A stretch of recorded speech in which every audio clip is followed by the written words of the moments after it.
దేవునికి కలిగిన గాక. దేవుడు చూపిస్తున్న గొప్ప కృపను బట్టి వందనాలు.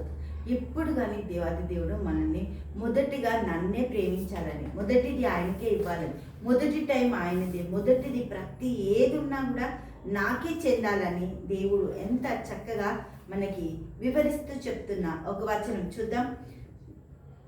ప్రకటన గ్రంథం 2వ అధ్యాయము 2వ వచనం చూద్దాం. నీ క్రియలను, నీ కష్టమును, నీ సహనమును నేను ఎరుగుదును.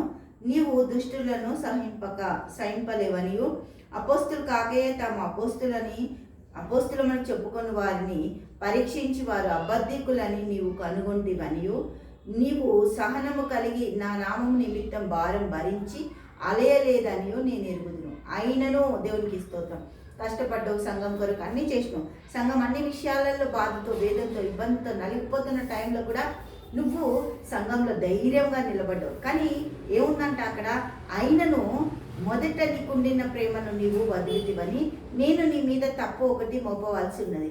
అంటే ఫస్ట్ ప్రిఫరెన్స్ మనం ఎవరికి ఇవ్వాలి? జీసస్కి ఇవ్వాలి. దేవుడికి స్తోత్రం.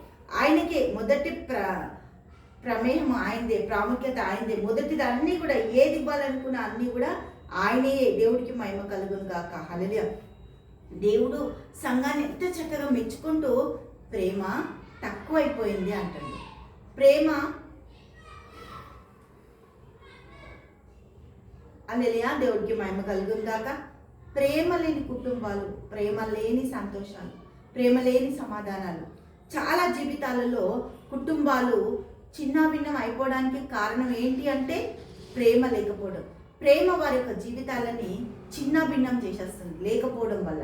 అదే ప్రేమ కలిగి ఆ కుటుంబానికి క్రీస్తే కేంద్రముగా నిలబడినప్పుడు దేవుడు ఆ కుటుంబాలు ఎంత అద్భుతంగా చక్కగా నడిపిస్తాడు.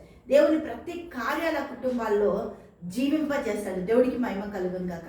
ప్రతి విషయంలో దేవుని యొక్క సహాయత, ఆ కుటుంబానికి కావాల్సిన ప్రతి ఆదరణ ఆయనే సమకూరుస్తాడు. ఆయన లేకుండా ఏది కూడా మన జీవితాలలోకి రాదు. దేవుడికి మహిమ కలుగును గాక. ఆయనే అధ్యక్షుడు కుటుంబానికి. దేవునికి స్తోత్రం. హల్లెలూయా. తండ్రి యేసయ్యకి మన స్తోత్రం. గొప్ప అద్భుత ఆశ్చర్యకార్యాలు చేస్తున్న తండ్రి, నీ బిడ్డలను దీవించి ఆశ్రయించి కృప దయచే ధన్యతని, నీ మహిమతని అన్ని రంగాలు ఆశ్రయించు. యేసు నామములో ప్రార్థిస్తున్నాము తండ్రి. ఆమేన్, ఆమేన్, ఆమేన్.